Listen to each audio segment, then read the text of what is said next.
കടുത്ത നുണപ്രചരണം മാത്രമാണ് UDF-ന് ആശ്രയം. ഇപ്പോൾ ഒരു കനകോല് വന്നിട്ടുണ്ട്. കനകോലു എന്ന് പറയുന്നത് അതിമാനുഷ്യനൊന്നുമല്ല, കള്ളം പറയാൻ പ്രത്യേകിച്ച് ബിരുദം എടുത്തിട്ടുള്ള ഒരാളാണ്. പച്ച നുണ വീട്ടിൽ കയറി പറയുകയാണ്, വീട്ടുകളിൽ കയറിയിട്ട്. LDF കൊണ്ടുവന്ന എല്ലാ നേട്ടങ്ങളും അവരാണ്. സാധാരണ ഇത്തരം കാര്യങ്ങൾ ആലോചിക്കാത്ത ആളുകൾ ഒരുപാടുണ്ടാവും. പച്ച നുണ വികസന പ്രവർത്തനത്തിന് മാത്രമല്ല, ശബരിമല വിഷയത്തിൽ ആളുകളുടെ മനസ്സ് വശീകരിക്കാൻ വേണ്ടി ഇടതുപക്ഷത്തിനെതിരായി തിരിക്കാൻ നുണപ്രചരണം നടത്തുന്നു.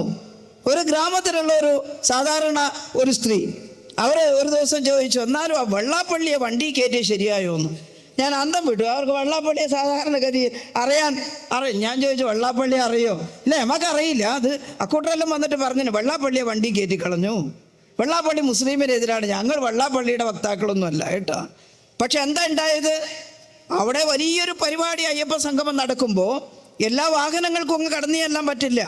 വാഹനങ്ങൾക്ക് റെസ്ട്രിക്ഷൻ ഉണ്ട്. മുഖ്യമന്ത്രിയുടെ വണ്ടി അങ്ങോട്ട് പോകും, ബാക്കി എല്ലാവരും അതിൻ്റെ താഴെ പാർക്ക് ചെയ്ത് നടന്നു പോകണം. മുഖ്യമന്ത്രിയുടെ വണ്ടി കടന്നു പോകുമ്പോൾ നല്ല തടിയുള്ള മനുഷ്യനാണ്, വെള്ളാപ്പള്ളി ഇങ്ങനെ നടന്നു പോകുന്നത് കാണുമ്പോൾ കയറുന്നു. അത്രയേ ഉള്ളൂ, കുറച്ച് മീറ്റർ അകലത്തിൽ കയറുന്നവൻ ചോദിച്ചു.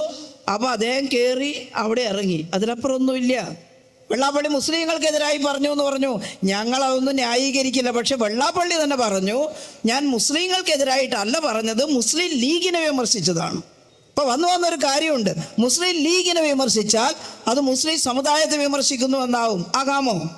മുസ്ലിം ലീഗ് UDF-ന്റെ ഭാഗമാണ്. മുസ്ലിം ലീഗ് ഈ കേരളീയ സമൂഹത്തിന് എന്തെങ്കിലും ഒരു സംഭാവന ഭരണപരമായിട്ട് ചെയ്യുന്നവരല്ല.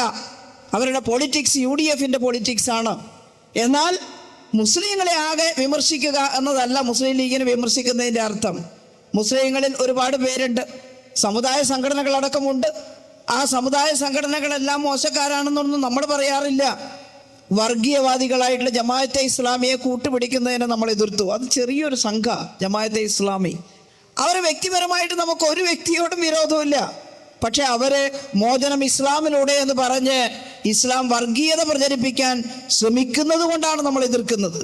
ഇനി അവർ പറയട്ടെ, ഞങ്ങൾക്ക് അങ്ങനെയുള്ള തീരുമാനമേ ഇല്ല, മോചന ഇസ്ലാമിലൂടെ എന്നല്ല, മോചന ഹിന്ദുവിലൂടെ എന്നല്ല, മോചനം ജനാധിപത്യപരമായ പ്രവർത്തനങ്ങളിലൂടെയാണ്. ഹിന്ദു വർഗീയവാദികളെ എതിർക്കുന്നത് എന്തുകൊണ്ടാണ്? അവര് ഈ നാട്ടിൽ മനുസ്മൃതി നടപ്പിലാക്കാൻ ആഗ്രഹിക്കുന്നവരാണ്. കേന്ദ്രത്തിൽ BJP ഗവൺമെന്റ് തുടർന്നാൽ മനുസ്മൃതി നടപ്പിലാക്കുമെന്നതിന് സംശയമില്ല.